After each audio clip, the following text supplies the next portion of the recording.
like you said, to Trump, but they're getting beauty.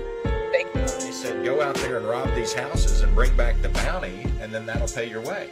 Because Republicans who get endorsement from Georgia carry that they mean anything. You can't sit on the sidelines any longer. You must get involved in the game. This is your sign.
Everybody, welcome to this Thursday evening special live with Georgia State Senator District 53, Colton Moore.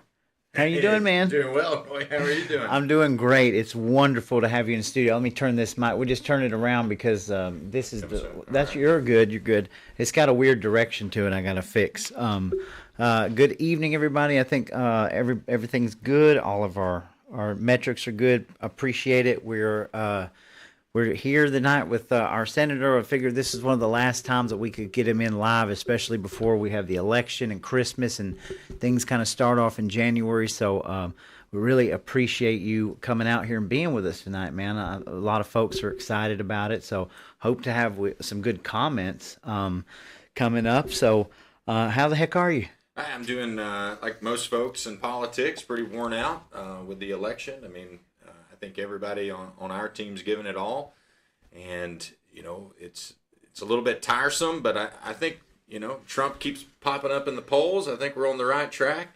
Yeah. They've slung every single thing at him for how many years now? Oh God. We're only 20 days away. What else could they come up with in 20 days? And if we're this far ahead, I think we got a good shot at winning. Yeah. Well, I mean, Kamala says we've been fighting Trump for a decade now. So. Yeah. In fact, I don't know if you saw any of the Fox News interviews. I caught all the snippets. Yeah, pretty much every answer to any question she had was Orange Man bad, Trump, You're Trump, right. Trump. I mean, Yeah, what was the first question Brett Baer had for her about immigration? And she's right. like, well, Trump's been running for president for 3 years. They said, Yeah. well, you've been president, your track record for 3.5 years. And she said, but Trump's been running for president. You know what I'm talking about. Right. Yeah, what are you talking about? Yeah.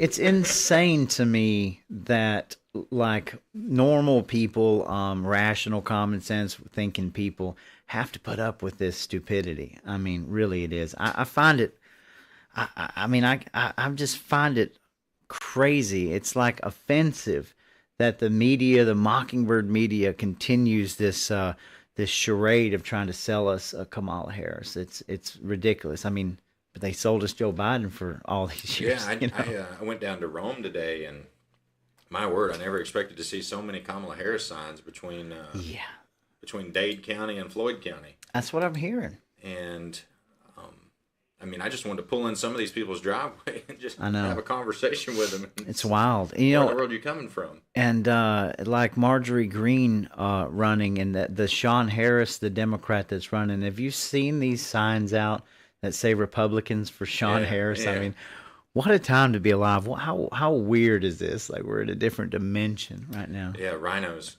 Oh, big time. Yeah, Big time. rhinos for Harris. Absolutely. We know there's a lot around. I mean, I hear it's just a really big gaslighting campaign. Somebody just made those signs and put them out. So I can't imagine too many people. Well, I mean, you got the Liz Cheneys of the world. Absolutely. You know, all the rhinos are really exposing themselves. The Jeff Duncans. Yeah. Oh yeah. Can you believe that? Can't really. I really can't. Like, how has anybody in their rational mind, like, how can anybody rationalize a Kamala Harris presidency? Yeah. I don't get it. So I've been telling folks these rhinos exist, and they're like, "Oh no." Oh no, yeah, they're there. Absolutely. Republicans in name only. That's all they are. Absolutely, man. Yeah. So real quick, we didn't talk about this before, but how are we looking in Georgia right now from these hurricanes? I know that we've got a lot of state aid going on, and you think we're getting pretty good. I know a lot of people are out with power. Yeah, I talked to the senators down in South Georgia. They really got steamrolled the hardest, and you know they're in good spirits, but obviously a lot of work ahead for them. Right. And you know, I'm kind of reminded from, you remember when the tornadoes came through here? What was that? Oh yeah, that was over a decade, 2011. Yeah, somewhere around there. Made a believer out of me. Yeah, there was one senator. He's like, "Man, we haven't had any power and water in a week."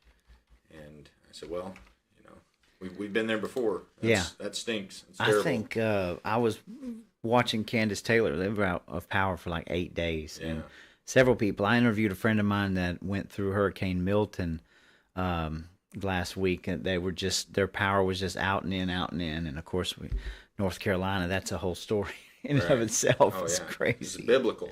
It is destruction. biblical, and the government. Ugh, if anybody out there thinks the government is going to come save you, I mean, think again, man. It's going to be the communities. I think we saw that. I got some text messages right before coming in here. There were some folks that were delivering aid in and around Asheville today, and the government was stopping the trucks of aid. And so they're looking for legislative help. I'm not sure what a Georgia legislature can do for them, but you know, they've got aid. They sourced it, they delivered it, and they're trying to drop it off. You know, and they're the same. I remember even with the Red Cross back in 2011, people brought a bunch of supplies to the local Methodist church where the Red Cross was, and the Red Cross turned them all down. Said, "We haven't inspected any of this, so we're not going to accept it." Really? And I decided right then and there, never donating to the Red Cross. Wow. So that's wild, man. I can't make heads or tails of that either. I can't understand how. Well, I mean, every week we're giving millions and millions more of our taxpayer dollars. $1 billion a month to Ukraine. To Ukraine and other areas, Israel and all and we can't even get people. They want to talk about not being able to inspect supplies that are going to save people's lives. I mean, we've forgotten completely about our own country, right? Yes. We protect everyone else's borders. We don't protect our own borders. Right. The Rome Tribune was asking me this question: what I should do about affordable housing. And it's like, well, we have more than 1 million illegals in our state. I think that's kind of upping our housing prices a little bit, especially affordable housing. Mm-hmm. So what does that look like when you have to compete against non-citizens for an apartment? Exactly. And we know they're there. They can't hide it. Everybody knows. That kind of leads me to another thing. I want to look back on this past year and all the legislative hurdles that you've been through in the state. You're justified, sure, but we still haven't accomplished what needs to be accomplished. The problem's still there. Right. So you hope that, going into next session, instead of having to play defense on a bunch of bad legislation, that hopefully we can push more offensively. Right. And we're coming into, that every House rep wants to be a state senator, and every state senator wants to be a governor or a lieutenant governor. So they're all going to be vying for that position. And my take is tee them all up with some good legislation and force them to take it on. They all want to run for statewide office. So now maybe the tide will roll in our favor in that regard. Gotcha. Yeah. I think that's pretty smart. I mean, it's funny you mentioned everybody's ready to jump ship and go to a different position and just kind of climb the ladder, aren't they? Right. So give them something to, Yes. I don't care who gets the credit. Let's get some things done. Right. Yeah. Well, I'm curious I call this place Clown World all the time. Oh, yeah. And everything that we're seeing and realizing. How do you think going into 2025, do you think that there's going to be some people that's going to kind of, say, hey, we might have screwed up a little bit and allow you to do your job? Do you think that there might be a turn of the tide, given what you just said, that they're all vying for? I think maybe a good example of this was, in the last session, we were doing absolutely zero to combat the illegal immigration problem. Zero. I was talking to some state troopers. They're like, we pull over somebody, we recognize there's a human trafficking situation. When Trump was president, we could call up ICE. ICE would show up, handle the paperwork, do the deportation, do everything that needs to be done. State trooper says now we pull over someone, we recognize human trafficking, we call up ICE. ICE doesn't show up. The federal government is no longer there.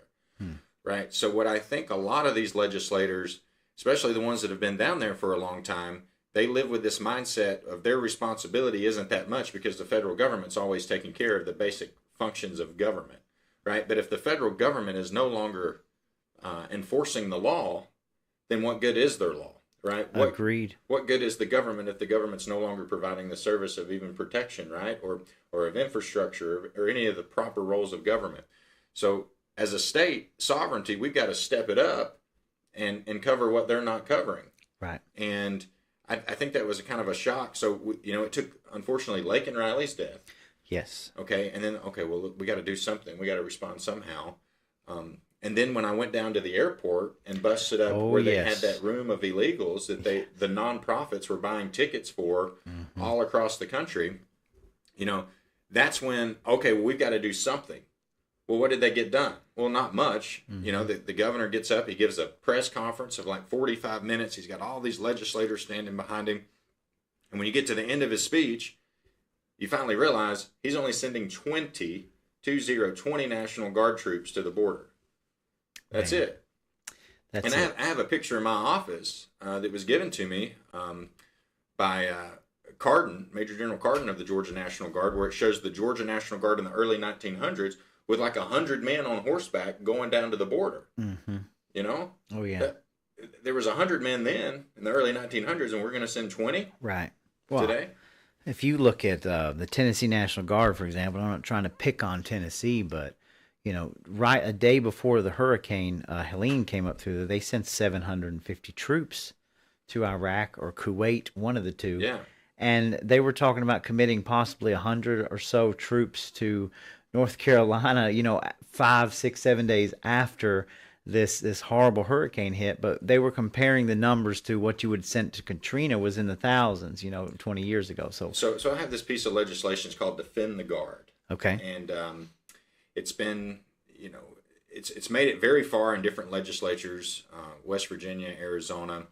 I'm the chairman of Interstate Cooperation, got assigned to that committee. I got it out of that committee. Okay. Then it goes to the Rules Committee. But unfortunately, Republican leadership in the Senate killed the legislation. But what does Defend the Guard do? Defend the Guard says that all of Georgia's National Guard will not be sent into a combat situation unless the U.S. Congress has had a declaration of war. Wow. Right? So the National Guard can still be used for, all the things we commonly see the National Guard used for, like in a hurricane situation, or, if there's riots in the streets, the governor can use them like he did in Atlanta. But we're not going to put our National Guard in an overseas combat situation unless they've declared war. And if that was passed, We don't have to worry about what Tennessee just went through, where we're sending troops over to the Middle East. There's no declaration of war. What in the world are they over there fighting for? Right. You know? And now I think that, the last time I did research on it was 31 states that were sending National Guard troops overseas. So that's pretty wild to me. I don't know that National Guard should ever go across the seas, given what their purpose is for this country. Unless there's a declaration of war. Unless Congress, like we're in a World War II situation, like declared war. Yeah. And that seems like a common sense piece of legislation. It does. Yeah. I can't wrap my mind around it. So you're saying that bill was killed? Yeah, it just stopped. It stopped. Yeah. So what got it through the committee, but the Rules Committee wouldn't take it on. Would not take it on. So I guess I want to ask, what do you make of that? I look back, getting involved in a lot of this stuff, and I go back because I want to be there again this January. So I went last January to the opening session, and we followed a lot of bills over the year, and several of them you and I followed together, and we've had people on the show about the Georgia gun owners, all kinds of stuff. Can you just give us like a broad generalization of how you feel over this year? Like, what has it been like? Has this just been crazy? Atlanta's never been stronger in their influence. You know, there's a lot of Republicans in name only who have taken that label, and they're running on those outskirts of Atlanta, and they compromise their values so much they're hardly even recognizable as a Republican. But now they're screaming and they're saying, please send more money, please send more help, because we're about to get beat by this Democrat. And it's like, well, guys, you vote just like the Democrats anyway. How do you expect Republican voters in your district to be excited about going and voting for you? You've done absolutely zero for the conservative movement. That's right. And this is coming from somebody. I haven't got to do my own live yet in a few weeks, but you know, scorecards are going to be huge in the future. There are so many grassroots organizations now that are releasing scorecards and tabulating how people vote, and it's pretty wild when you sit back and look at some of the scores. And this what you're saying is coming from one of the highest scores on the Republican side. You know, that's you and a couple other people. That's madness to me that we have that much distance between a Republican legislator. Right. Yeah. It's like you're beating your head against the wall. Right. No doubt. And then when those people control the chamber, right, then they can make out legislation that looks conservative, but it's not conservative. Take, for example, the income tax reduction bill. Right. They advertise it as it's the largest income tax reduction in Georgia history. Right. That sounds pretty good, don't it? Sounds big. Well, yeah, when inflation is at the height that it is, the population of Georgia is at the height that it is. It's never been bigger. All they had to do was lower the income tax by 1/10 of a percentage point to make that claim. Really? 1/10. So I'm up there at the well when we're debating this, and they put out a motion called engrossment. And engrossment means the legislation can no longer change. Nobody can make any changes to it. Now, we can still debate it, but nobody can make any changes to it. Right. So that became the argument. Is I said, hold on, let's not. We still need to add a little more than 0.1% to this, but they were trying to stop it right there. And I essentially called off those Republican senators frauds on the floor for going home and saying that they want to reduce and eliminate the income tax. And I also pointed out I'm the youngest senator in this chamber. Okay, if 1/10 of a percentage point is all we're going to do this year, it's going to take 54 years to repeal the income tax. I was like, and I'm willing to bet none of you are going to be alive to see it. Right. Let's visit that. So I remember this, and I'm sure a lot of the viewers are remembering this, but this was kind of being touted from our governor that eventually they were going to do away with the income tax, right? That's pretty much, I'm not saying verbatim, but that's kind of how it was sold to us Georgians. But I remember you explaining that in great detail about how it would take like 50 some odd years before. I mean, it's clown world. How do we get a message to these people? Like, are they really clueless that, or do they just think we're just a bunch of dumb hicks that we just can't see this for what it is? Like, well, I think for so long, not enough people like us have been involved in politics. Yeah. Because people don't get involved in government till it affects them in some way. Right. but right now everybody's affected. So people are getting involved, like I've told many of them, like, you just wait till the people who aren't involved get involved. Right. It's the truth. I mean, I say this all the time, Colton. It's not business as usual anymore. And part of the responsibility and blame is on the American people, right? Because we've sat idle for so long, and the cookie jar was never guarded by like a parent, right? And so all of a sudden we get hungry and we want a cookie, and we go in there and the jar is empty. And it's like, wait a minute. So I say that because I try to get people to understand you can't always have a knee-jerk reaction or stomp your foot and expect things to just change.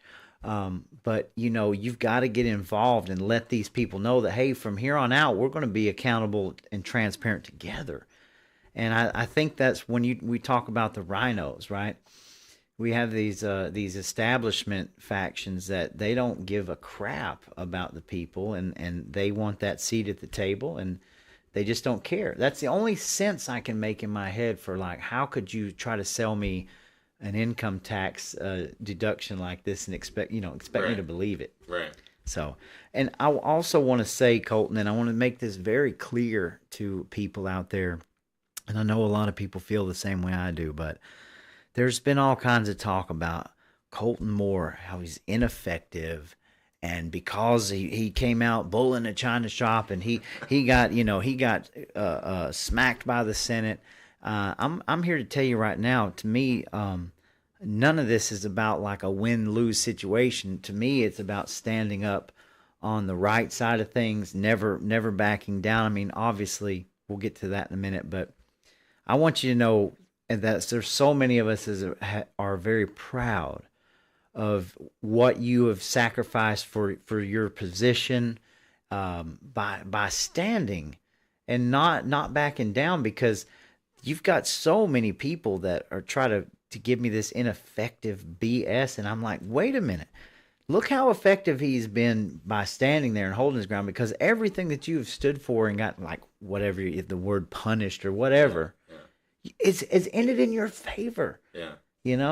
Yeah, I mean, it's like being effective at what? Exactly. Effective at raising taxes, effective at making wasteful spending, effective at creating regulations that don't need to be created. That's right. I don't want to be effective at those things. No. And if you keep doing the same thing over and over again and expecting different results, that's the definition of insanity. At what point, and this is what I try to drive home, like, this is why I'm here. Why would we not want to change this for the good and stop doing this erratic spending, just constant raising tax, all of this stuff that's going on? Why would we keep doing this? Why can't we just stop the buck? I think one of the hardest problems we face right now is this monster that we've created in pay-to-play politics in our state. So, back when the former senator, old Jeff Mullis, back when he was around, created this legislation to allow the governor and the lieutenant governor the ability to raise money basically unlimited throughout the year. Like, used to, there was a requirement you couldn't raise money like through session. Right. So then you've got someone like Kemp, who literally has millions and millions and millions of dollars in his bank account. He hasn't put any money in the GOP. The state, he's just abandoned the GOP. And then all this big corporate money comes in, and then you get these deals like Rivian, right? Where we look at Rivian stock and it's just plummeting. The company's going to go bankrupt. But yet we'll spend I think it's 20 something million of our taxpayer dollars to go clear out a bunch of trees and build this pad for them, and then give them billions of dollars in tax credits into the future. And then they call us up 6-7 months later and say, "Oh, sorry, we're not going to build a factory." And it's like, that is the definition of socialism, right? When your taxpayer money controls the means of production, that's what that is, and it becomes pay-to-play politics. And that's going to be a hard monster to bring back. Right. You're 100% right. And while we're touching on that, I've got a lot of friends in South Georgia who say that they're just getting engulfed in this, what they call the Savannah Port warehouses, right? Huge warehouses going in all over their communities, just, butting up, building a warehouse between schools, Do you know anything about that? Have you been hearing anything from your legislature down there? Anything going? Yeah, I mean, I've seen it with my own eyes. If you go down to Savannah and you're on the interstate there, like 16, you can just see all the warehouses being built. Just there were pine thickets, and now there's just mega. You see the same thing going up 85, like around Pendergrass and Jefferson, Georgia. That's just big warehouse, big warehouse. There's a big Korean battery company up that way. That's the local folks are upset at some of the waste. Right. That's been pushed out into the tributaries of water. So, there's a lot of downsides to that. If you want to try to keep your community Mayberry, right, that's not a good way to do it. Yeah. Use your tax dollars to subsidize and fund it coming in. Right. And I'm sure you've heard about the Hyundai plant and the water wells that they're using down there are going to be tapping into the community water wells. And the whole time we hear Georgia is the number one place to do business, right? So I'm not a stupid person. We have to have industry, we have to have businesses, but it's one of those fake fallacies. Number one state to do business in. And all my flags go up when I hear someone say that. Okay, because if you're calling yourselves the number one state to do business in, you'll never be the number one state to do business in. Right.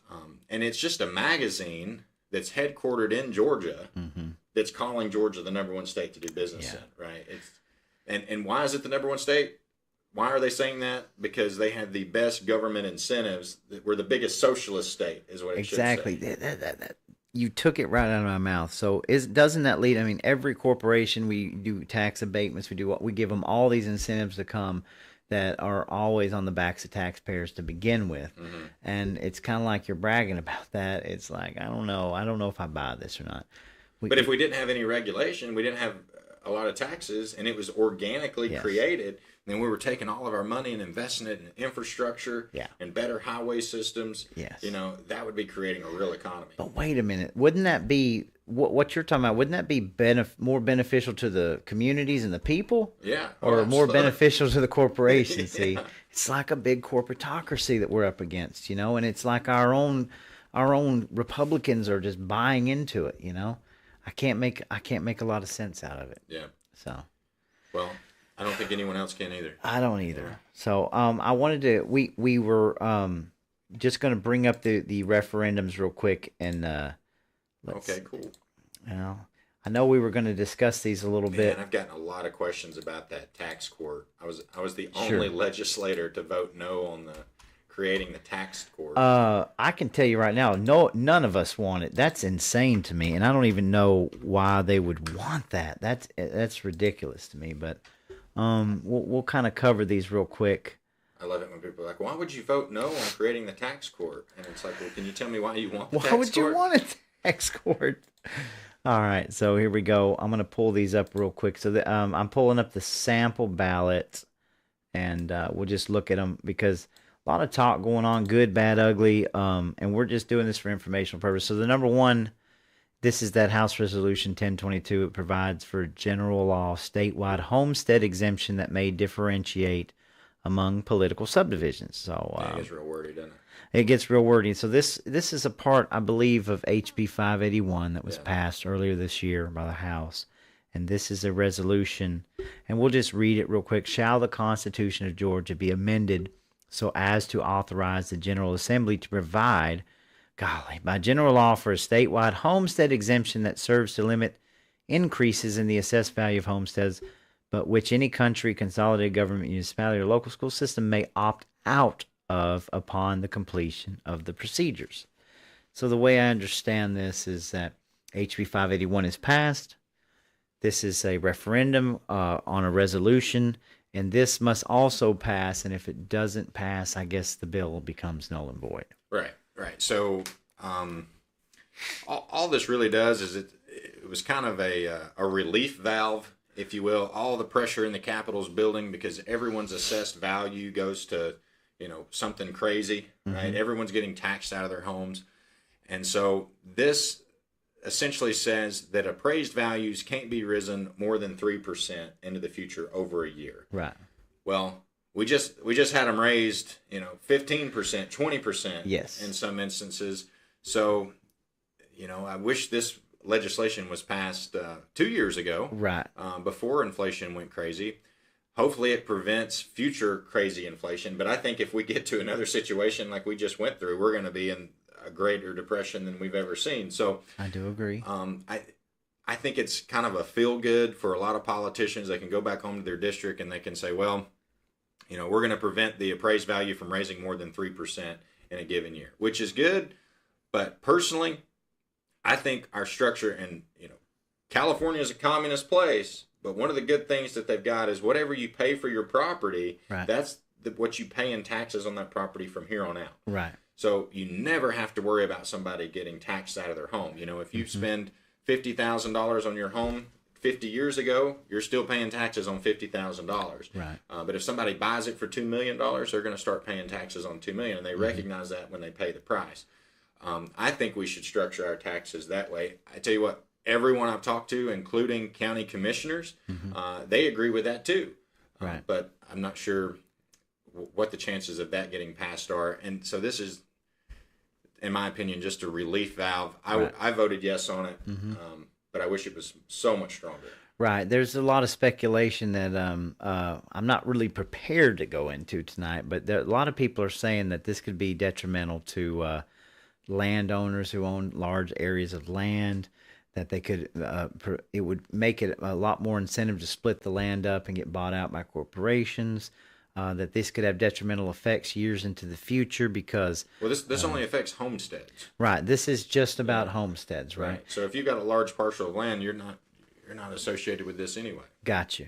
And as far as it goes, you've not heard anything about the possibility of like this leading to, very draconian things in the future, like 15-minute cities and being able to just the government buy up your land from anything. I mean... Lots of speculation. No, I don't see how that works out. Someone would have to explain that to me where they see that. I got you. We went over this 581 in pretty good detail, but I've got the ear or people. Some people have my ear about. They're just very worried about this one, but from what I understand, it's pretty much going to pass, and then it's going to add immediate sort of relief in 2025.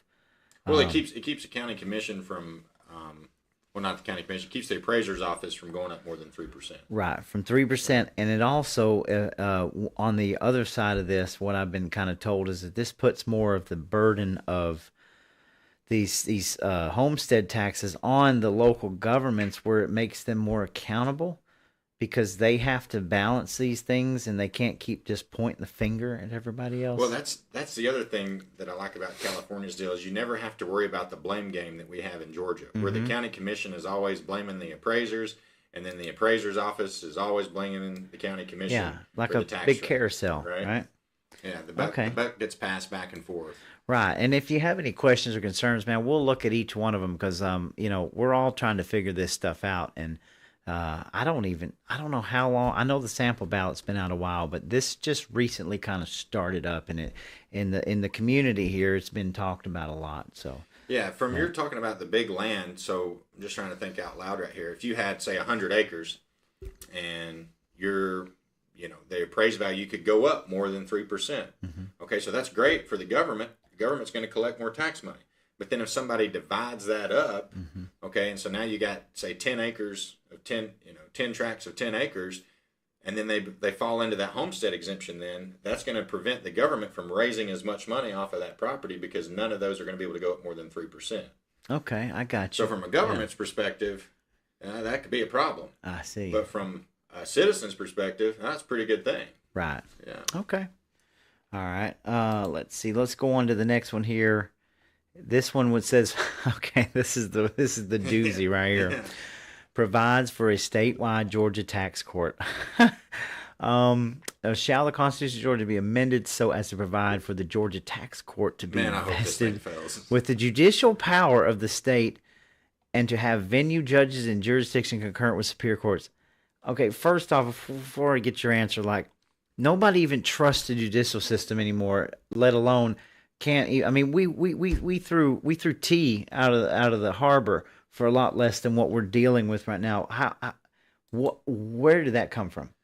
So I think where this originally comes from is you've got places like Fulton County that their superior court is just so overrun with so many different cases that they want to start dividing up the court into multiple courts, right? So we've got a drug court, we've got a business court, they want to create a tax court, and it's like, what's next? We're going to have a novel criminal court?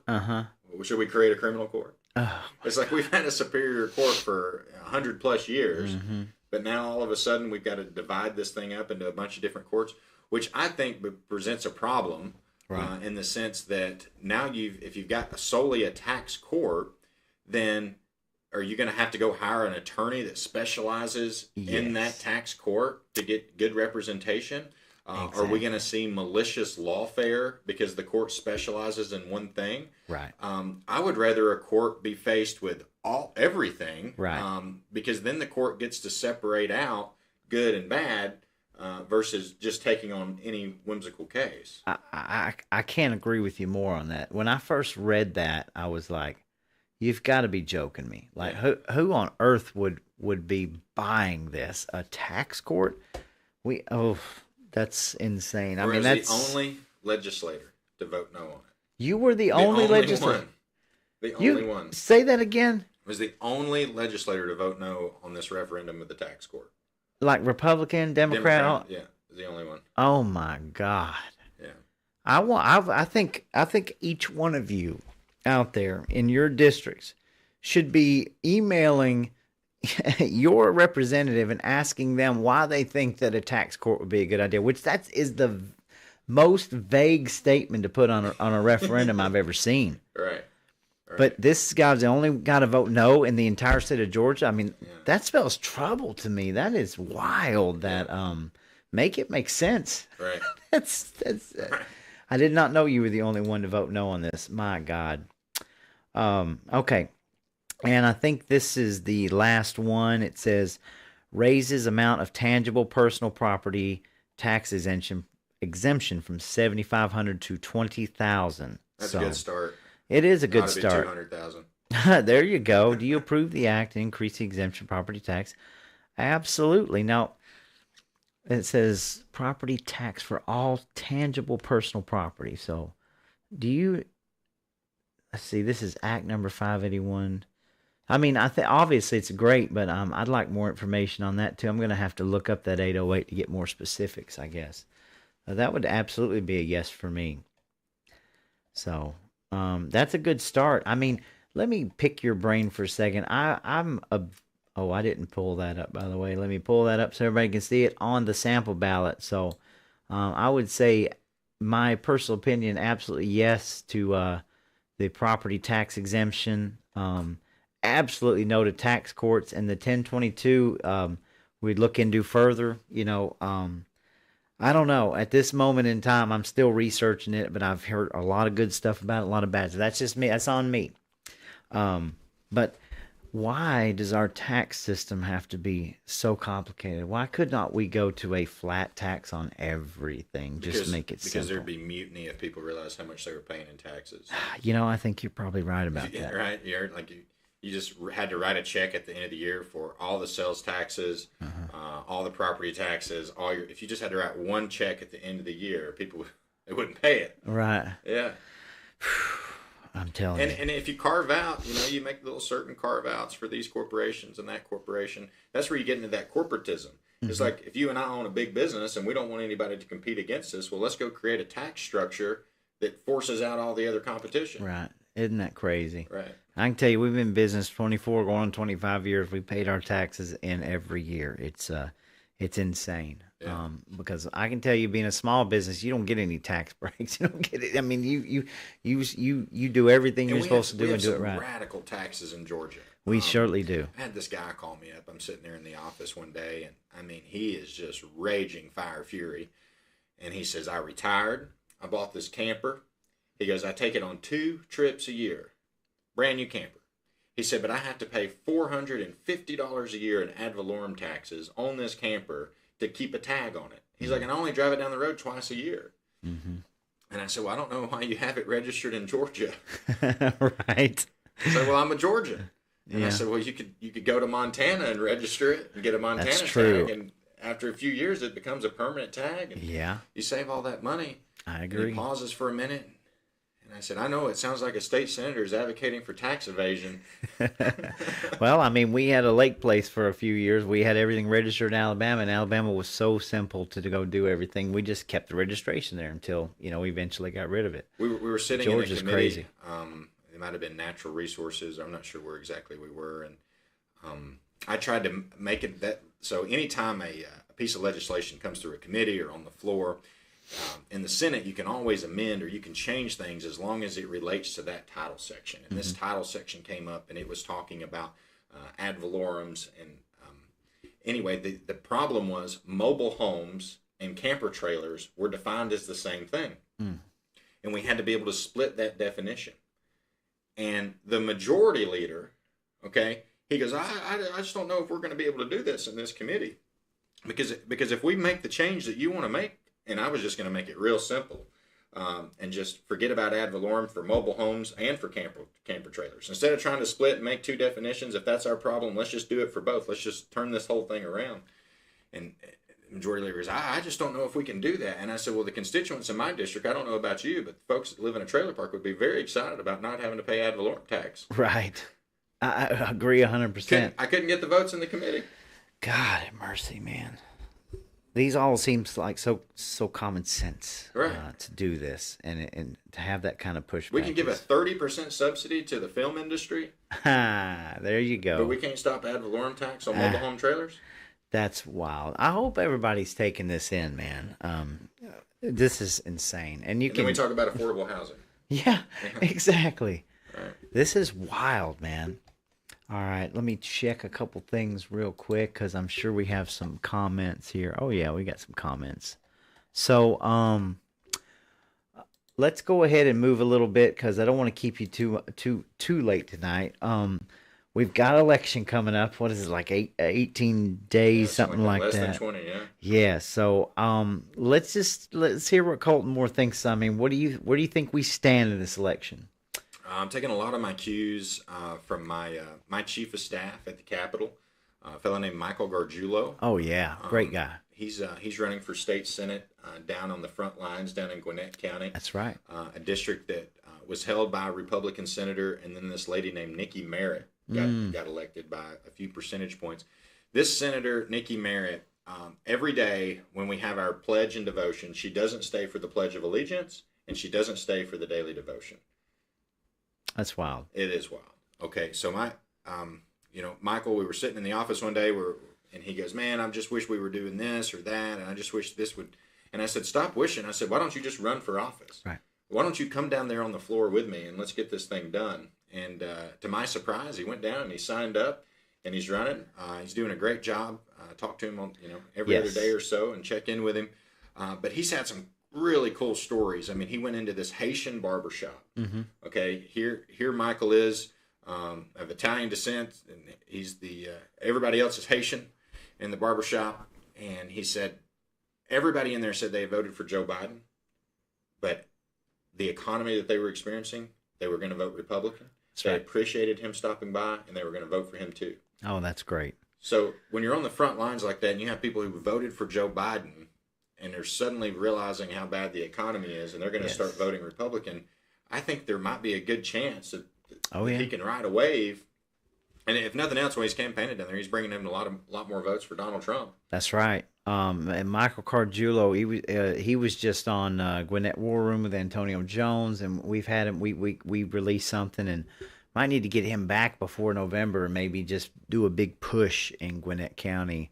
Because they've got population of 1 million people over there, and we've had some really good candidates running down in Gwinnett County. You think about even the Latino vote there. Mm-hmm. I mean, your everyday Latino in Gwinnett County, they appreciate family values. That's right. Right? They don't want to kill babies with abortion. Well, of course, but going back to the beginning of this, man, how can anybody really take seriously what we're getting sold? On a daily basis. Oh, it's so much propaganda. It is. It's so widespread and so easy to see. Even Elon Musk now on Twitter, or X. You know, I was looking at some of his posts today where he's just highlighting all of these articles, these back-to-back articles on Google that all share the same headline with the word "testy" in it. Testy. You know, this is a script. Then they're going by hook, line, and sinker. But I think the people are waking up, no matter if they're black, white, red, yellow, brown. Doesn't matter. You know, I was posting a lot of stuff on Instagram, and probably, I don't know, 20 days or so, like 2 posts, they said, this is misinformation. Huh. And I was like, if you're going to call me a liar every time I try to speak, I'm done with you. Right. I'm not getting back on the app. And I made a commitment. I'm not touching Instagram until I feel better. And that's going to be at least 100 days. I got you, man. Oh, I've been kicked off of TikTok. I've been so shadow banned on every single platform except for X. Actually, X has been going good. I'm making a plan to utilize it more. You know, because Facebook to me is special because to me it's more about like community. There's a lot you can get a lot more in depth instead of like TikTok. I can't stand, but there's some good stuff on there. But, you know, I really want to try to utilize better spaces that will have more free speech. And but God, like YouTube is just trash. And Rumble, I got to give them credit. I mean, they've never messed with me. But if you look up Brett Baer and Kamala's interview on YouTube, there was I did this today, MSNBC, CNN, ABC.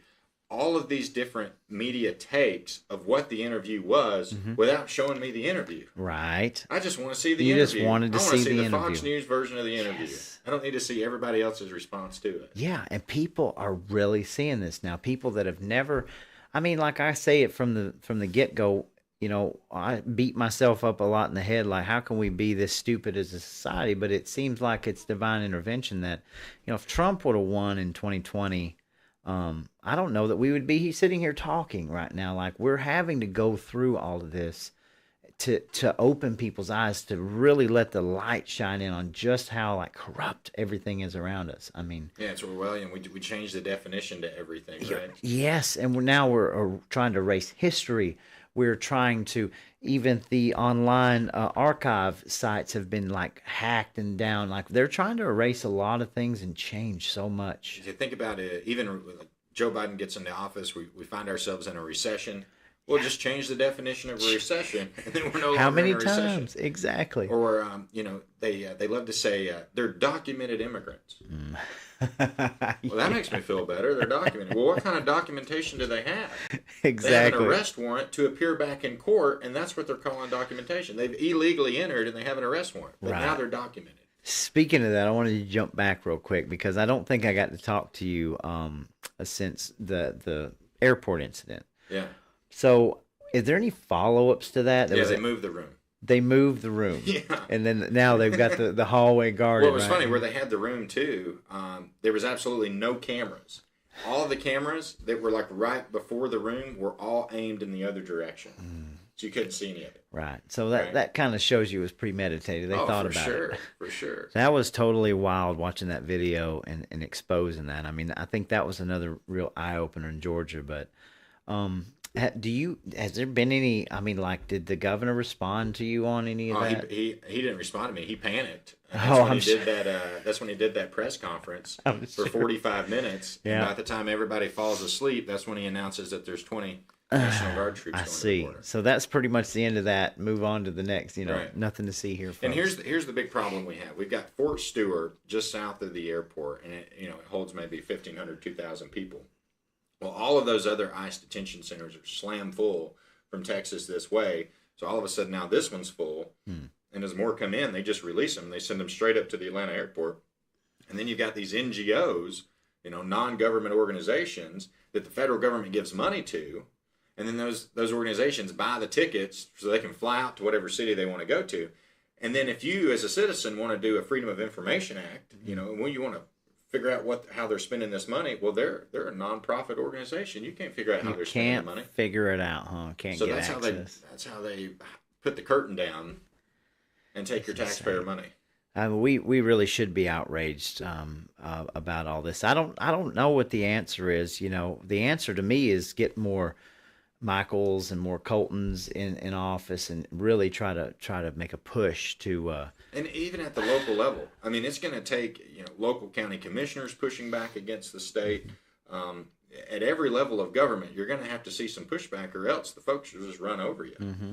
Yeah, in the bail bonding industry, you talk about ICE. Used to several years ago when there was an illegal immigrant detained, they basically sat there until what they call the ICE bus, as you call it, would come through and pick them up. Nowadays, they just get bonded out like anybody else, whether they have a Social Security number or whatever, Yeah.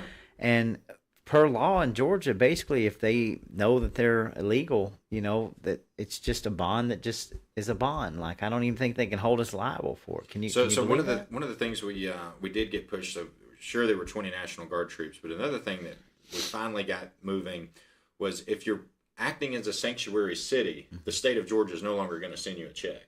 Great. And so this list comes out, and it shows all the cities in the state that have been taking part in sanctuary policies. Okay. And the appropriations chairman said, "Man, you need to send it to all the senators. Said, take a good look at this list and make sure there aren't any cities in your district, because they're gonna be panicked when the checks don't come in." And there were some in North Georgia, and the appropriations chairman said, "Well, you need to double check. I think there's some in your district." Can you believe there were no cities in Northwest Georgia in the 53rd district that were abiding by any sanctuary policy, so we had absolutely nothing to worry about. That's wonderful. That's wonderful. There were rumors that Dalton was, proactive in that sort of thing. I know we got quite a sheriff's race going on there at the moment. We're hoping that Darren Pierce can pull that out. At least Dalton, where the cities around Dalton, they were on the list. That's just outside of my district. Gotcha. Oh, yeah. So Whitfield County was. There was some Whitfield County. Okay, see, I never got confirmation. I know a lot of people in Whitfield that were talking about this. So please do. So Whitfield County was on the list. Well, it wasn't. That's true. You're not in Whitfield County.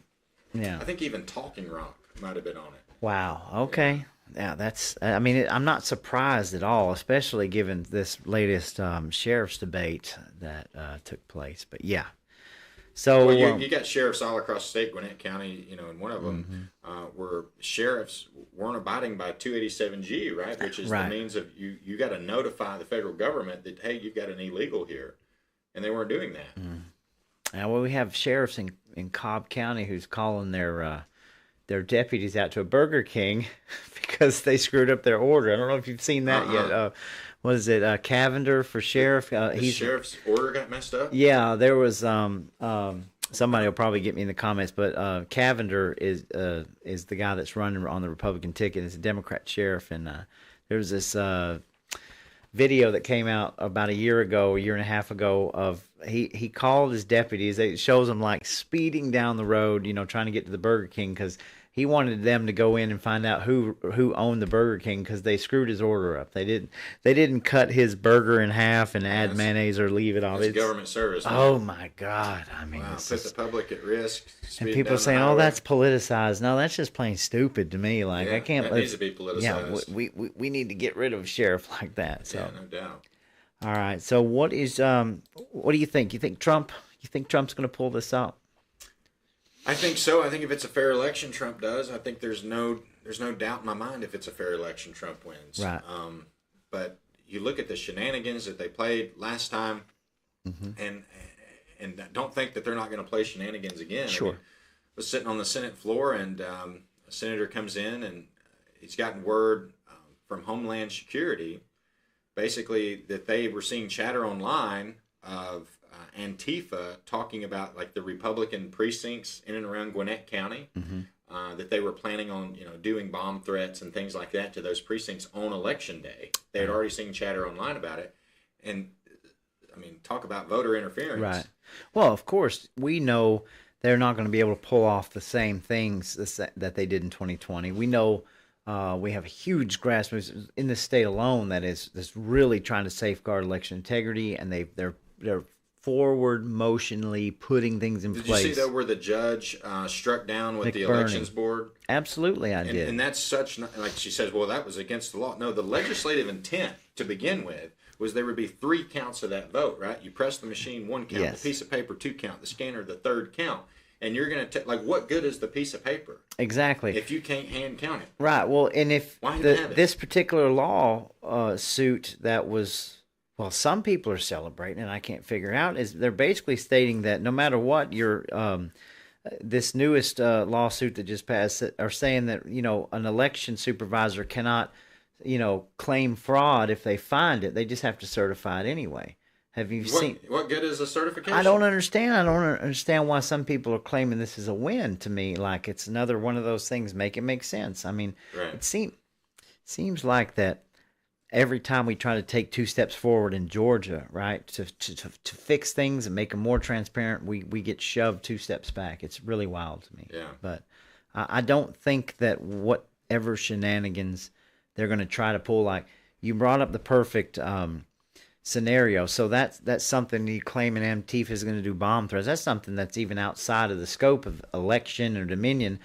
Because they're brazen, they have nowhere to hide. They're going to do whatever they can to thwart everything, this vote from going through, and we have to be. Ultimately, it's up to our Heavenly Father who's going to win that election. I do agree, and I agree with you. I think in a fair election, there's, zero doubt in my mind that Donald Trump would lose this election. Given the fact of how I think, because I'm still skeptical that it'll happen. And I think I'm getting closer to saying, okay, this is really going to take place on November 5th, right? But I think Zelensky over in Ukraine thinks Trump's going to win too, because all of a sudden, instead of just sandbagging, taking all the grocery money, all of a sudden I better advance into Russia while I have some munitions because Trump's about to dry it up. He's about to dry it up. Yeah. Yeah. So agreed. And God knows if Trump were to lose, Jesus, the war drums would just get louder and louder. Right. And I really don't think that either side is going to accept this. So this is going to be a debacle. We're not going there tonight, but we're hopeful. I'm sure you're hopeful that Trump's going to win. So, all right. So what we're going to do now is we're going to go ahead and check out our comments since we have so many. Okay. And we'll see if we can't get through this real quick. Sharon, thank you, Sharon, so much for watching. She's very loyal to the show. We appreciate her so much. Lisa Adams, what's up with you? She says hello. Dorothy Michelle says hello. Oh, hello. Let's see. Angela Rubino says, hey, y'all. Hello, Angela. There's Antonio Jones from Gwinnett, War Room, Gwinnett County. Says, Duncan is a symptom of the problem in our top brass. Yes, sweaty, nasty rhino. You dadgum right about that. So, let's see here. Hey, Goldilocks, what's wrong with the people putting Kamala songs out? What are they smoking? Signs. Okay. Yeah, talking about Floyd County, I believe. I've not been over there. I'm actually... Chattooga County's got just as many. Chattooga? Oh, yeah. Oh, my Lord. Yeah.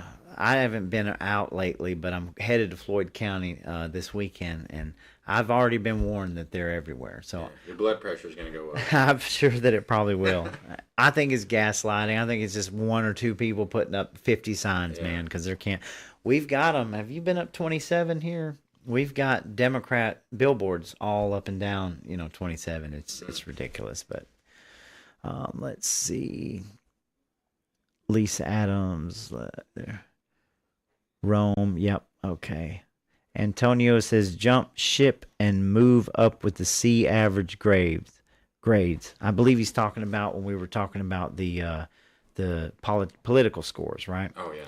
So yeah, we're gonna have to have more people. I mean, like I said, it takes the public to be accountable along with these representatives, and we need to be grading them, right? We need them to understand that we're watching everything they do. I mean, look at what we've been able to accomplish this last year just from people just getting a little bit involved. I mean, I've got bills laying on my desk here that I would have never printed out a couple years ago, and now we're just like, we're going to legis.gov, we're going to Georgia, we're looking at them, we're talking about them, we're saying, hey, we're picking these things apart. That's what it takes, folks. And don't just get mad, call your legislator. That's right. He's telling you to call him. Yeah. Let him know. All right. We're tired of hearing from me. They want to hear from you. Let's see. Antonio says Republicans want the cheap labor to build the NWO housing in key Georgia counties to change the demographics and keep Georgia purple. That's right. I couldn't agree more, Antonio. I mean, it's sad that Georgia is this purple. I call it bruised. I mean, we are really bruised in this state, and it seems like even if we have a majority of Republicans, look what they did to you. Yeah. It's insane to me. Make it make sense, man. Make it make sense. Let's see here. Antonio says, "Rock on, Colton, and keep fighting." Yes, sir. Absolutely. And we need more of them. It says, Lisa says, "We love Colton Moore in the 14th district." I Absolutely. love Lisa. Yes, Lisa's wonderful. Antonio says, "Colton is the gold standard. He's the bar." Hey, this guy's got the highest grade in the state, y'all. I mean, what can you say? I mean, everybody else should be copying him, right? This is where you want to copy. You know what frustrates me so much is like the job doesn't pay anything. Yeah, Right? I mean, you got like $20,000 a year, and by the time you drive around and do all that, and all the opportunity costs, you end up losing a lot of money. So it's like if you've got to have that much opportunity cost, why not just give it all you got? Right. Right? Why are you holding back and hoping for pomp and circumstance? Like, go in there and bring the fight to them. Yep. Because it's already costing you so much. Make it worthwhile. That's right. I mean, you're basically maybe covering gas and food, but you're not making anything Right. for the sacrifices, right? No doubt. It's insane. All right. And I think a lot of these legislators are scared to death to raise the legislative pay, because then normal people are going to jump in there and run for office. Well, yeah, of course. Because the only people there now are rich people and retired people. Colton, I think I was a little taken aback by the May primary, only because we had a lot of really good grassroots candidates that had good platforms, were out there going against, establishment incumbents has been there for a long time, smooth talkers, and you got all this talk about people wanting to make change, right? Well, we didn't give a whole lot of people the chance to make a change back in May, and that scares me a little bit, Right. I don't understand it, people. You can actually have an option to vote somebody brand new in a position that not only you can have the eyes and ears of, but you can start fresh and say, hey, okay, never mind everything that's happened up until now. Let's start here. Right. And the people just kind of rejected that for the most part. I mean, it's a stranglehold. Yeah. That's what it looks like. No doubt. Let's see here. Antonio says riveting is garbage. I think the trucks look cool, but Until you hook a load behind them. Yeah, until you hook a load. Jennifer Jones Hillig, it's good to see you tonight. Jennifer says the GOP doesn't exist in Georgia. We have an incorporation instead with no members. Yeah. There's a lot of truth to that, and I believe, Jennifer, that from the things I'm hearing in circles, a lot of that is going to come out in the next year, especially. So I know there's people that have been fighting, and like I said, we need the GOP stronger than ever right now. Mm-hmm. And it's never been weaker. It's never been weaker. Because any money that was there ended up being used in legal defense funds, because of all this lawfare that's taken place. Right? Where we're literally, people are facing the rest of their life in prison. We got one senator that spent like $600,000 in his defense, had to sell a warehouse. Yeah. And then we got a governor who's taking all the money for pay-to-play politics. Yeah. But Yeah, absolutely. pretty sad. Yeah, I think we'll hear a lot more of that coming out. Lisa said, who's got the money for Rivian? If I had the money, I wouldn't buy one. Yeah. Yeah. There's no telling, Lisa. Let's say the builders run the state. That's an interesting concept. I've been talking to Antonio about it. Just the more you get into it, the more you realize that a lot of your commissioner spots, your positions of power all come from law and construction, around the state. And I think that's a sort of issue, development authorities and stuff are a lot of people that build houses and do things. It's always confidential, isn't it? It's always confidential. We're working on a good deal. We can't tell you about it. Exactly. So yeah, that's a problem. I think a lot of that is going to come out too. I know a lot of people are looking into development authorities, going and scratching their head like, "What is this? What's going on here?" Shady business. Appointed very positions. Soviet Union shady business. Yes. Yeah. All right. So, let's see. All right. Let me go. Moratoriums.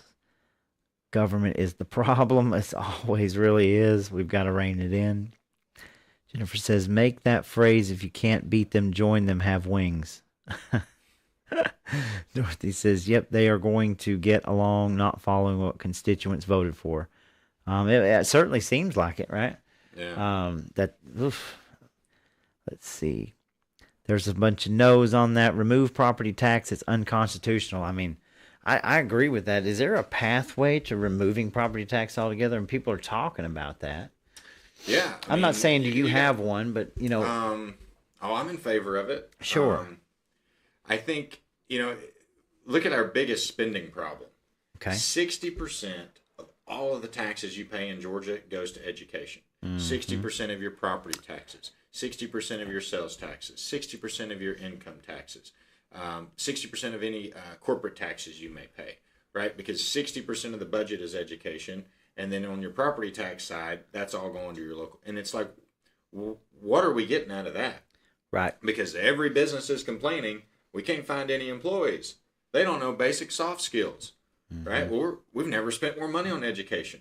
Right. And then we're hearing all these crazy indoctrination stories, right? We've got a situation like Miss Smiley in Walker County who finds those devastating books in the library, pulls her kids out because the school board in Walker County won't do anything about it, right? Yeah. And we've got some other school superintendents in our district. I went to another school superintendent. I said, did you see what just happened in Walker County? He goes, yeah, I did. I said, do you have those books in your library? He goes, no, I went and removed them myself.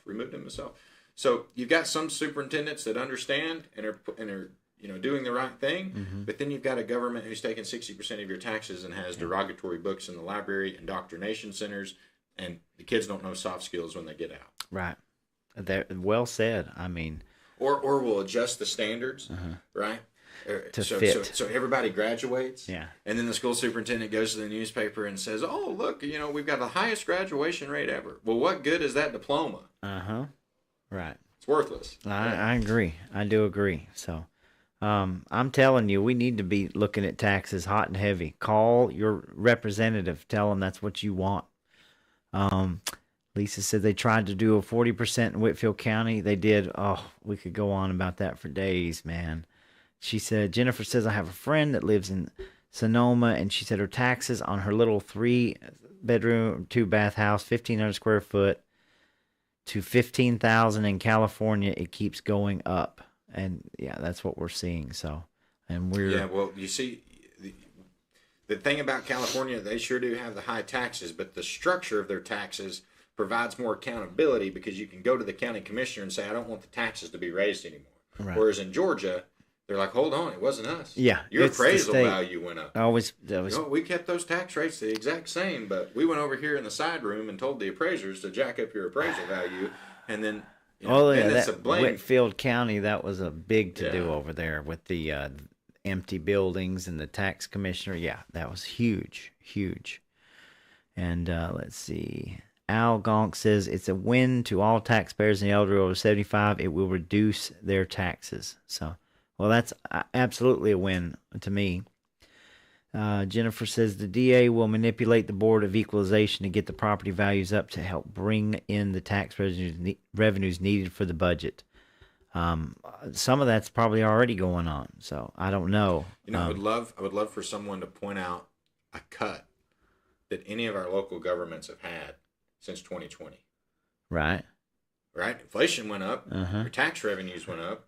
Did any government cut anything? Right. That's well, even the school system, man. Oh God, yeah. We've been going through this with Catoosa County and other things. When you start looking at the numbers, so let's see. Vote no because taxes are unconstitutional anyway. Taxation's theft. That. Yeah. Let's see. Al Gonk said absolutely not. I think I don't know exactly what he was replying to. Expansion of government, vote no. That's probably on the tax judicial tax. Oh my God. Yeah, next year we're going to create a criminal court. Yeah. The Board of Equalization should be called the Rubber Stamp Board for sure. From Al. Jennifer says that's a shame. Yes. Jennifer says, why are we voting for something that's unconstitutional anyway? I get it. It's a lot that we need. We the people need to be changing a lot of this stuff. So Lisa says everybody needs to go and look at the roll call votes for their reps, period. Amen to that. Taxes now, death by 1,000 charges. Yeah. Amen to Antonio. Yeah. You'll own nothing and you'll be happy. Yeah. What they're promising this stuff, right? Yeah. All over the board. Even when they say it. Dorothy says greed in government keeps spreading like an infection. Whew, we know that. And Antonio says it's simple. Government thrives on broken things. Boy, do they Don't ever. let any disaster go to waste. That's right, man. Absolutely. And Ray Blankenship, great to have you tonight. He says common sense is lacking in the state house. Man, you ain't kidding. I mean, make it make sense. That's just going to be what I say from now on. Make it make sense. Jay Tankersley, good to have you this evening. He says, I would be interested to hear Senator Moore's opinion on the most recent Walker County hotel motel tax. Any thoughts on that? Yeah, the whole hotel motel tax. And this is, oh man, I created quite a drama at the Capitol for a couple days. Fort Oglethorpe wanted an additional hotel motel listened tax. to it. Somerville, Chattooga County, and I stopped them all. Mm-hmm. And they fought as hard as they possibly could to get them implemented. But where is the money going? Well, the money goes into the general coffers to be used to promote tourism. And it's like that's quintessential, the definition of socialism. Right. Because if you and I are in the hotel business, what is our job? Our job is to make sure our rooms are filled with customers. Okay? And we ought to know the best way to fill those rooms with customers and promote our business. Right. So why should we give a percentage of that money to the government and let the government promote tourism and promote our business? I can't agree more, really. The government is not entitled to the money. Right.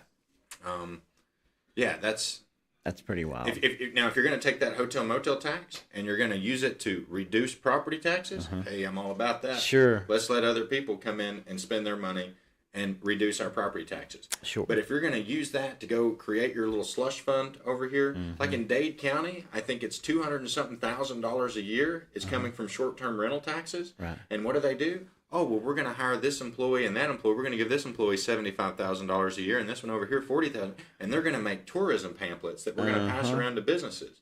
Amen. That's exactly nonsense. Right. Yeah, it is nonsense, and that's how these development authorities and all this stuff grows and grows and grows by just off the backs of taxpayers. And Right. next thing you know, it's some NGO or some organization, and they make it make sense. Right. Wow. Okay.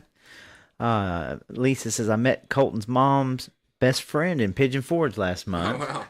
We started talking politics in the elevator. I showed her Colton's Rhino Wrangler hat on my dash. I gave her a pocket Jesus. She was great. That's awesome. Yeah, I got two of them. I got the camo and the red, y'all. And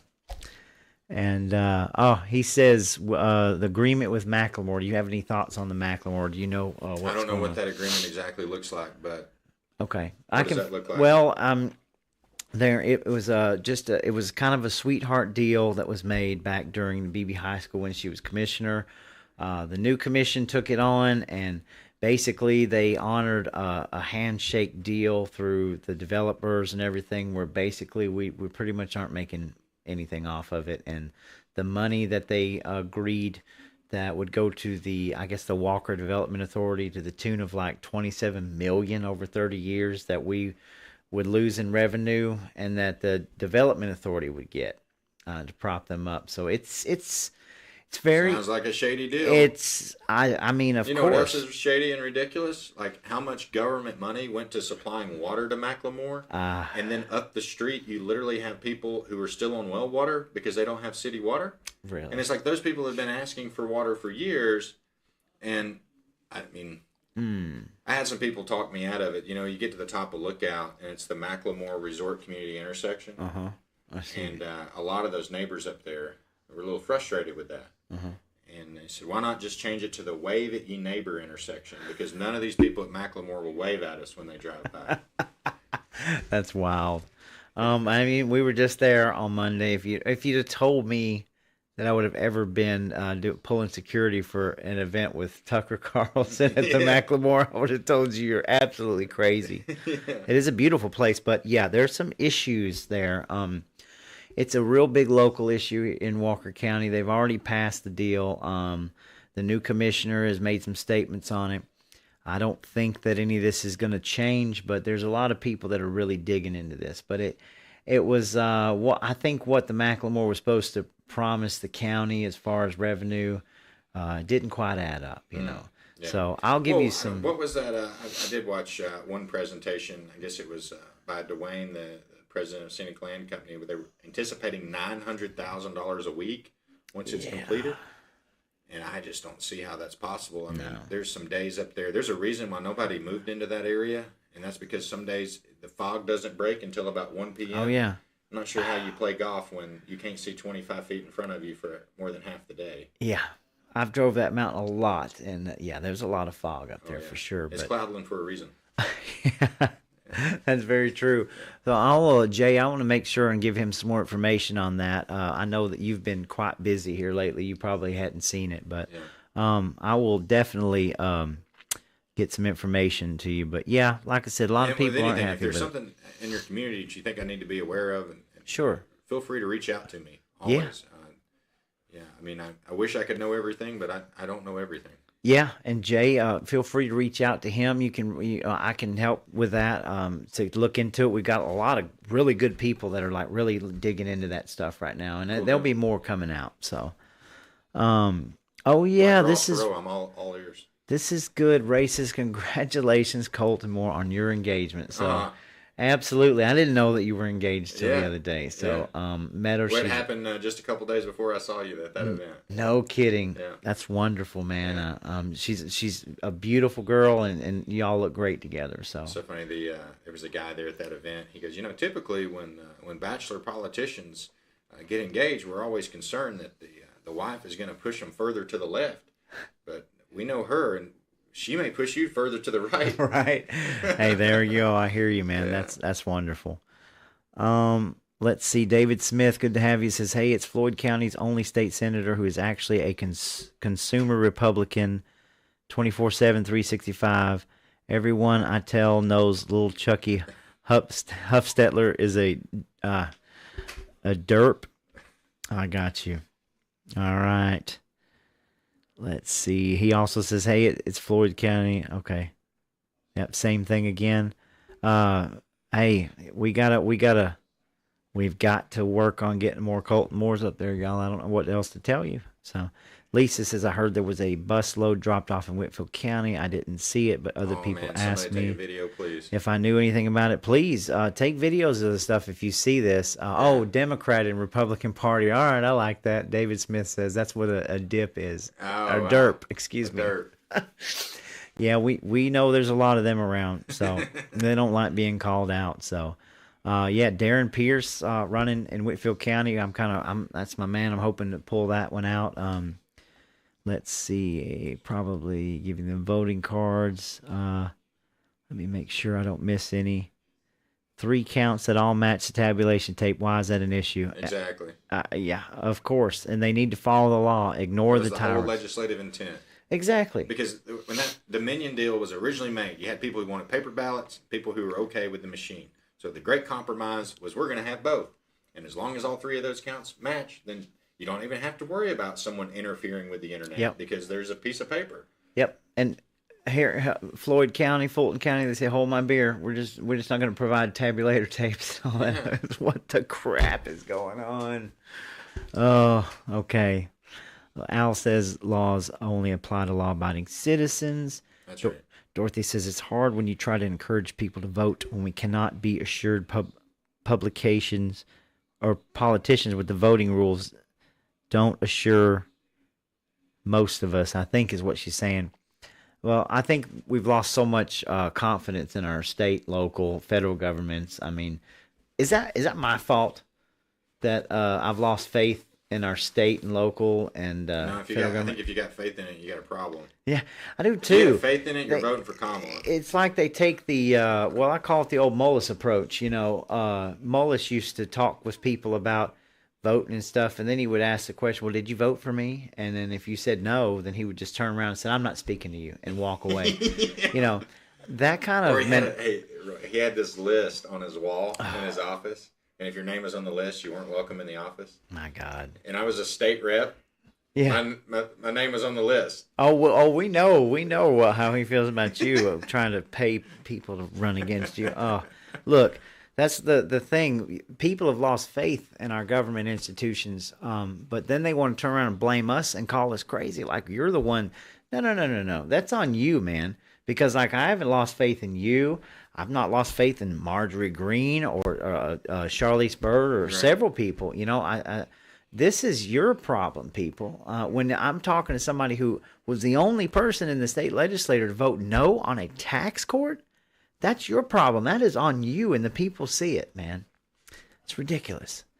So, Well, I tell you, I mean, extremely blessed to have such strong conservative constituents here. yeah. That give me the opportunity Yep. to represent them. I'm going to tell you, man, the day you start siding with them and you don't stand up is, Oh, yeah. you know, that's it for You me. know, it's like Tucker. You know, at that event, he talked about loving.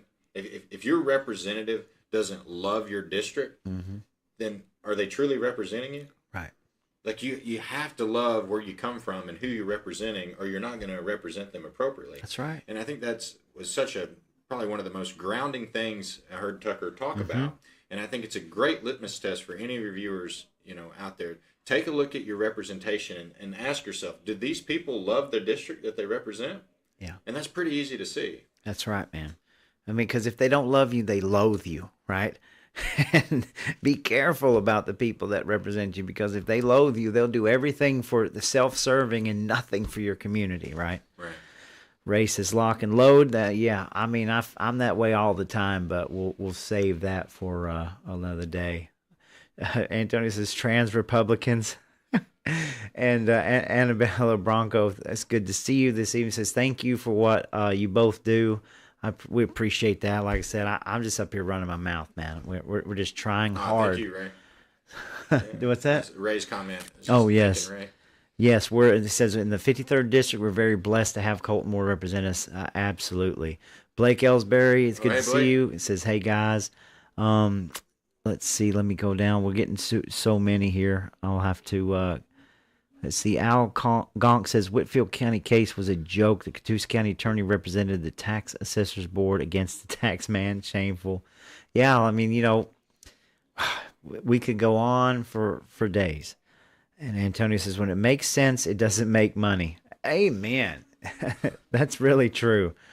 And Blake says, took in over $500,000 less in property taxes over 4 years in Chattooga. Lowest tax rate in 15 years. That's something to be proud of. It is. I think Blake's done a great job with Chattooga. I hate to see him go. You know, I really do. He also says, and cut $4 million in county debt at the same time. Well, maybe Blake will keep after it. Oh, I think Blake's going to keep after it. You know, I think people like that, and when you talk about people loving their community, Right. I can safely say that Blake is one of those people. They're always looking to cut back and what's best for the county. A lot of what you guys do, you know. Yeah. All right, so we're going to cut the comments off there because that was the last one, and we appreciate everybody. So we're fixing to get off of here. So before, I got one question. I'm going to give you the floor. Give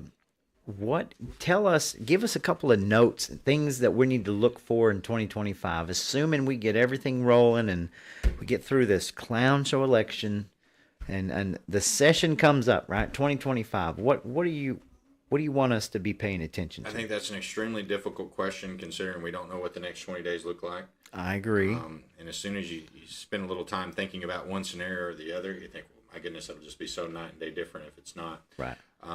But I think in general, if you look at the commonality, the things that no matter who wins, the state of Georgia has got to flex its sovereignty. Right. Right? Amen. We have to double down on the fact if people aren't going to enforce the law in these counties, we should never, ever have another Lake and Riley situation where we have sanctuary cities who aren't enforcing the law, but yet they're taking our tax money. Amen. And what are they doing with it? Right. So we've got to double down on those issues. You know, something extremely sad. I had a state trooper call me up the other day, and he says, please don't say anything to anybody about who I am. He said, but one of the frustrating things for me is being a state trooper. He said, I got into this job to go after the bad guys. He said, and I see human trafficking out there on the streets. He said, but yet my time is then consumed by meeting the quotas for seatbelt tickets and for speeding tickets. He goes, and I understand we got to keep our roads safe. Sure, we need to write speeding tickets. He goes, but like seatbelt tickets? He's like, why do I have to meet a quota? at the end of the month for seatbelt violations. So then my focus is on, does everybody wearing their seatbelt, instead of being focused on the real human trafficking crime. So we've got to refocus what our law enforcement's doing to enforce the big bad law and not get carried away with things like seatbelts. I think that's something that needs to be addressed. Also, doubling down on our constitutional rights and protections, like our Second Amendment Preservation Amen. Act. SAPA. That thing's got to go through. I agree. And we got a good shot, I think, coming up, man. Don't we? I don't know. I think we found ourselves now kind of more on the defense with the Appalachia school shooting and the unfortunate events there. And then you got the safe storage. Can you believe that in a Republican-controlled Senate, we have a safe firearms storage a study committee? I know. And let me tell you how sketchy this thing was. Oh, God. So I'm like, where in the world did this thing show up at? Mm-hmm. And it got pushed through in a rules committee hearing, okay? And the rules chairman, Matt Brass, okay, there was Randy Robertson, who's ex-law enforcement out of Columbus. He motions and says, hey, I don't want to see this study committee go through. And the rules chairman says, well, you understand that this is coming from orders on high, that we have this study committee, and would you like to be a member of the study committee next year? I'm paraphrasing. So he backed off, because it's like, you're going to get kicked off of this rules committee if you put up a fight against this study committee. Wow. Okay, so then this study committee gets lumped in with all the other study committees, and one morning, like one of the first things we vote on is like a big thing of local legislation or a thing of study committees. And so this list comes out, and I'm just trusting, oh, well, this is just a list of study committees, okay? This is a so-called strong, lieutenant governor. Mm-hmm. Why in the world would this study committee be on that list? And it got snuck in through there. And then you've got people like Georgia gun owners who have asked to go and testify at this committee and have been turned down every step of the way. Man. So then they're inviting, just all of your liberal crazies in on this study committee. And what are they pushing for? They're pushing for that opportunity to stand in the Senate next session and say, well, our study committee says that we need to regulate guns. That's what they're pushing for.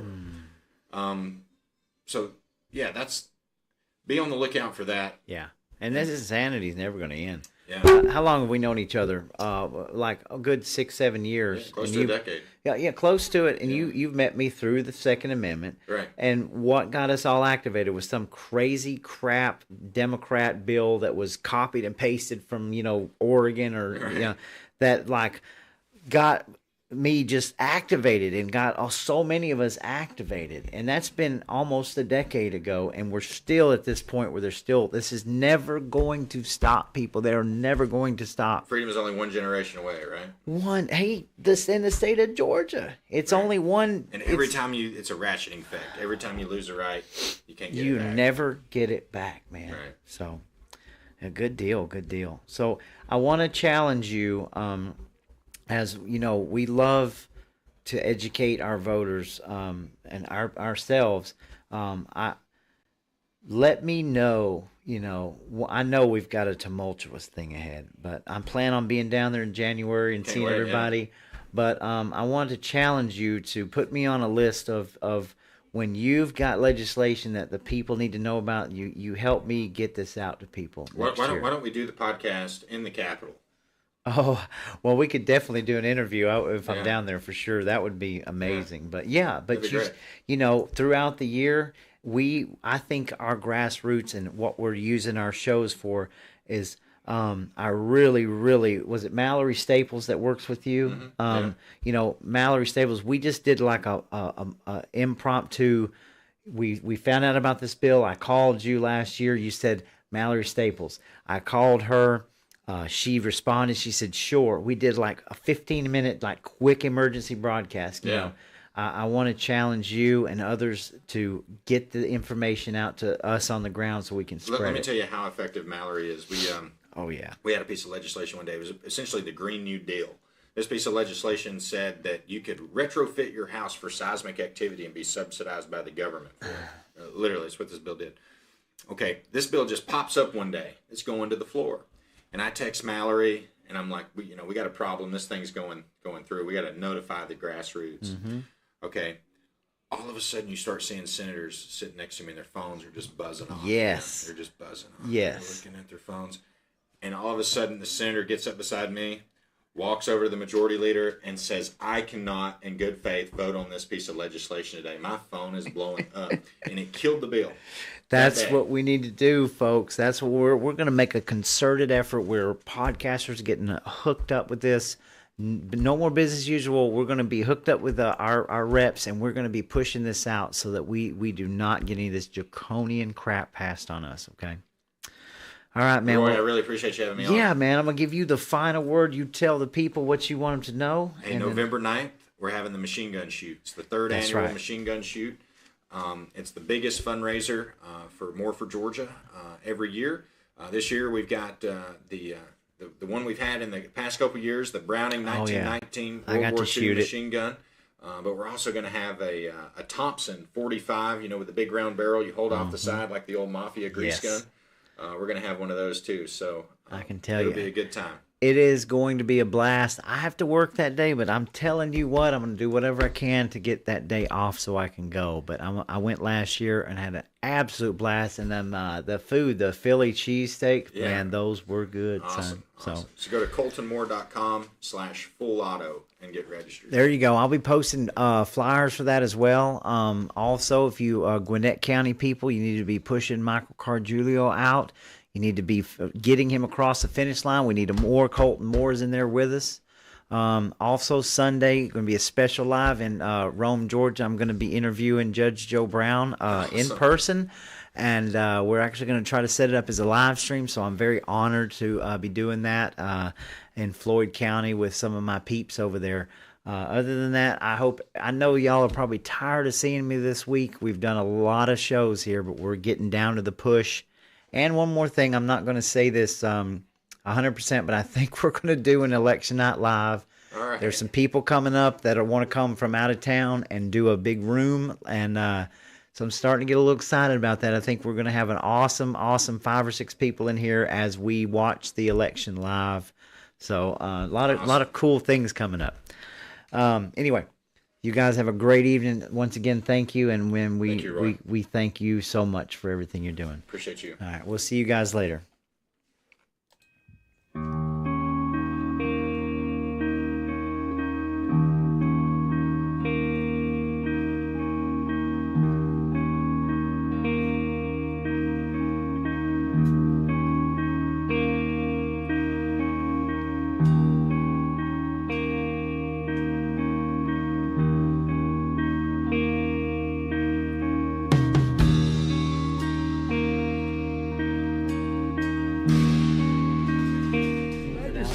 Legalized unverifiable voting in 2000. Like you said to Trump, but they're getting beauty. He said, go out there and rob these houses and bring back the bounty, and then that'll pay your way. Because Republicans who get endorsement from Georgia carry that they mean anything. You can't sit on the sidelines any longer. You must get involved in the game. This is your sign.